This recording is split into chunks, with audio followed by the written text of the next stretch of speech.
Sign it, or you'll never work in this city again. My father whispered those words while stepping on my bleeding hand. Moments before, he had punched me in the face in front of 20 investors because I refused to sign a document assuming $850,000 of my brother's debt. I didn't cry. I didn't sign. I just stood up, wiped the blood onto his expensive carpet, and walked out. Before I tell you exactly how I put him in federal prison 72 hours later, tell me in the comments, what is the one thing you have done for family that you now regret? I read every story. I didn't go to the hospital.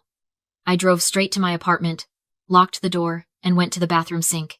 The face staring back at me was swollen, a purple bruise already blooming across my cheekbone where my father's ring had caught the skin. I cleaned the cut on my hand with rubbing alcohol, watching the blood swirl down the drain. It stung, but the pain was grounding. It reminded me that I was still here. I am Annabelle. I am 29 years old, and by day, I am an operations director for a logistics firm. My job is to look at broken systems, find the leaks, and fix them. I don't cry over spilled milk. I calculate the cost of the spill and fire the person who knocked over the glass. But for years, I couldn't see the broken system right in front of me. My parents, Anthony and Bella, didn't hate me. Hate would have been easier. Hate implies passion. No, they viewed me as a utility. I was the family's human shield and their silent bank account. And my brother, Austin, he was the product we were all forced to buy. I sat on my couch and opened my laptop. My hand throbbed, but my mind was ice cold. I needed to understand why tonight had happened. Anthony had always been aggressive, but public violence was new. He was a man who cared about his image more than his soul. Punching his daughter in front of 20 potential angel investors wasn't just cruel. It was suicide for his business. Unless he was already dead. I started digging. I didn't need to hack anything. I just needed to remember. I remembered 3 years ago. When Austin turned 25, he wanted a luxury SUV. Something flashy to network in. Anthony didn't have the cash, so he forged my signature on a cosigner agreement. I found out when the bank called me about a missed payment. When I confronted them, my mother cried and said I was being selfish. That Austin needed to look successful to become successful. I paid the arrears to save my credit score. They called it love. I see now it was just the first installment of a robbery. While Austin was playing CEO with money he didn't earn, I was working 3 jobs to put myself through college because my college fund had mysteriously evaporated during a market downturn. At least, that's what Anthony told me. I looked at the spreadsheet I was building. The math was terrifying. The investors walking out of the party tonight didn't just hurt Anthony's pride. It killed his lifeline. He wasn't trying to bully me into signing that debt document because he was greedy. He was doing it because he was insolvent. He had spent everything, his money, my mother's retirement, and apparently, my future on trying to make Austin happen. He was a cornered animal. He knew that without that signature, without me accepting liability for the $850,000 he had burned, the IRS and the banks would come for him. He hit me because he was terrified, but as I looked at the bruise darkening in the mirror, I realized something. He should have been more terrified of me. He thought he broke me in that ballroom. He didn't realize he just handed the operations director all the motivation she needed to start the final audit. My phone rang, slicing through the silence of my apartment. It was Bella. For a split second, a naive part of me, the little girl who still wanted her mother to protect her, thought she was calling to check on me. Maybe she wanted to know if I needed stitches. Maybe she wanted to apologize for standing there like a statue while her husband assaulted me. I answered. Mom? Annabelle. What have you done? Her voice wasn't filled with concern. It was thick with panic. You ruined the launch. The investors left. Your father is pacing the living room, saying he's going to lose the house. You have to come back. You have to fix this. I sat there, pressing the cold phone against my bruised ear. He hit me. Mom. He stepped on my hand.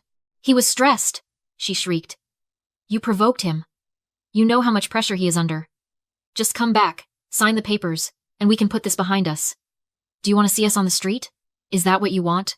I listened to her, sobbing on the other end, and for the first time in 29 years, I saw her clearly. We like to tell ourselves that the quiet parent is the victim too. We tell ourselves they are just as scared, just as trapped. But that is a lie we tell to survive. My mother wasn't a victim. She was the getaway driver. She watched the robbery happen for decades, and because she got to live in the big house and wear the nice clothes paid for by my stolen future, she stayed silent. Her silence wasn't fear. It was a transaction. She was willing to trade my safety for her comfort. She wasn't calling to save me. She was calling to drag me back into the line of fire so she wouldn't have to take the bullet. I'm not coming back, I said. My voice was steady, surprising even me. "And tell Anthony, if he comes near my apartment, I'm calling the police." "You ungrateful little..." I hung up. Then I turned off my phone. I needed to see the damage.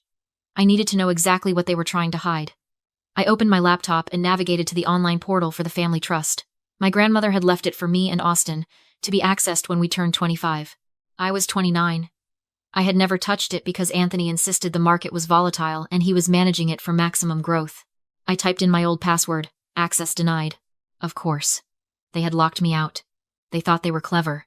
But narcissists have a fatal flaw. They are predictable. They believe their own hype so completely that they forget other people exist. I clicked forgot password. The security question popped up on the screen. It wasn't, "What is your mother's maiden name?" Or "What was your first pet?" It was a custom question Anthony must have set years ago, probably while drinking his expensive scotch. The question read, "Who is the future of this family?" I didn't hesitate. I didn't type my own name. I typed, Austin. The screen loaded. Access granted. I almost laughed. It was dark, twisted, and hilarious. Their arrogance was their firewall. And it was paper thin. They were so obsessed with their golden child that they literally made him the key to the vault. But the laughter died the second the dashboard loaded. The balance wasn't just low. It wasn't just dipped into. It was a graveyard. I stared at the screen, the blue light reflecting in my eyes like a warning signal. The ledger didn't lie. Numbers don't have favorites.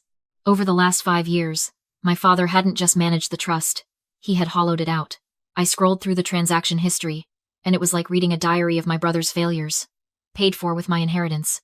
March 12th. $45,000. Transfer to Prestige Auto. That was Austin's Range Rover. August 4th. $120,000.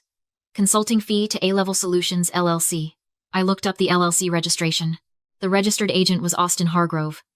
The address was his bachelor pad. They hadn't just asked me to take on debt tonight.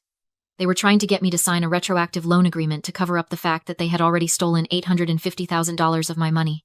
They needed that paper trail because, judging by the flurry of recent withdrawals, they were being audited. I felt a cold rage settle in my chest.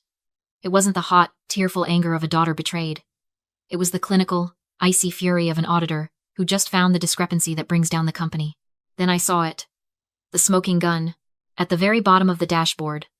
There was a scheduled transaction. Pending. Date. This Friday. Amount. Remaining balance. Destination. Swift code, routing to the Cayman Islands. They weren't just covering their tracks. They were cashing out. Anthony was planning to drain the last dregs of the account money that legally belonged to me and move it offshore before the investors from the party could sue him for fraud. I checked the time. It was 2 a.m. If I went to the police now, they would tell me it's a civil matter. They would say, "Get a lawyer." And by the time a subpoena was issued, the money would be in the Caribbean and Anthony would be claiming it was a management fee. I needed to stop that transfer. And to do that, I needed to escalate this from a family dispute to a federal crime in less than 48 hours. I picked up my phone and dialed a number I hadn't used in 2 years. "Annabelle?" The voice on the other end was rough with sleep. "It's 3 a.m. I know, Marcus. I'm sorry." Marcus was a forensic accountant I'd worked with on a logistics merger years ago. We had bonded over our mutual hatred of sloppy bookkeeping. "I need a favor, and I need a contact at the district attorney's office. The white-collar division." "What did you find?" he asked, the sleep vanishing from his voice. He knew I wouldn't call unless the building was burning. "Wire fraud. Embezzlement. And imminent asset dissipation," I said, my eyes fixed on that pending transfer. "I have the logs. I have the shell company registrations. But the suspect is moving the assets offshore this Friday. I need an immediate freeze. And I need a sting." "Who is the target?" I took a breath. This was the moment. Once I said his name, there was no going back. I wasn't just reporting a criminal. I was burying my father. "Anthony Hargrove," I said. "My father." Marcus was silent for a beat. Then he said, "I'll make the call. Send me everything." I hit send. No guilt, just precision. Anthony thought he was bluffing a clueless daughter. He didn't realize he was playing against the house.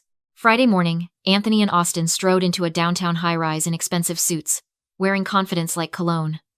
I met them in the lobby, bruise concealed, hands still bandaged. Anthony barely glanced at it, just gave me a tight nod like I'd finally behaved. Upstairs, the boardroom screamed power, city views, a mahogany table, 2 stone-faced investors in gray suits. I introduced my father and brother as the founders. Anthony slid over a folder like a practiced card shark and bragged about nearly $1 million in cash reserves, forged statements, delivered with effortless charm. The lead investor didn't look impressed. He calmly pushed forward a single page. An asset attestation form. A federal requirement. It stated under penalty of perjury that the listed funds were legally theirs, obtained lawfully, and free of liens or theft. This was the edge of the cliff. If Anthony hesitated, the trap could wobble. He didn't. Narcissists don't see traps. He laughed, signed without reading, and handed the pen to Austin. Austin smirked and signed too. Wet ink. Finished crime. Anthony waited for handshakes and $5 million. Instead, the investor opened a leather wallet and dropped it on the table. A gold badge flashed under the lights. Anthony and Austin Hargrove, he said, voice turning sharp. Special Agent Miller. FBI. White-collar crimes. Anthony went rigid. Austin made a strangled sound. Miller read the charges like a receipt. Bank fraud, wire fraud, aggravated identity theft, conspiracy to commit money laundering. The doors opened. 4 uniformed officers entered with calm, practiced speed. Austin jolted for an exit. It was already blocked. Anthony stammered that it was a misunderstanding, that I set him up. Miller cut him off. I'd provided the forensic audit of the trust fund he emptied, the shell company records, and the tip about wiring stolen assets offshore. Then Miller tapped the attestation form. That signature proved they knowingly lied to secure funds, the nail in the coffin. Anthony looked at me, stripped of arrogance, reduced to fear. Annabelle, he whispered. I'm your father. I stood, smoothed my blazer, and met his eyes. You didn't sign a deal, Dad. You signed a confession. That signature is worth 20 years. The cuffs clicked. The man who hit me 3 days earlier sagged as the fight left his body. Austin sobbed, blaming everyone but himself. Down in the lobby, the scene turned into noise, and whispers yet felt silent to me. Anthony was marched out, head bowed, suit rumpled. Austin followed, still crying. Then my mother Bella, waiting for good news. She didn't rush to them. She screamed at the spectacle. Not here. Take them out the back. What will the neighbors think?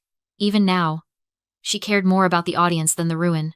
She spotted me and lunged, venom on her face, shrieking that I'd destroyed them. I didn't stop. I walked past her, heels steady, through the revolving doors into clean city air. The street noise, horns, sirens, chatter sounded like music. I pulled out my phone. Mom. Block. Dad. Delete. Austin. Delete. No victory dance. Just weight lifting off my chest. The house would be seized, the accounts frozen.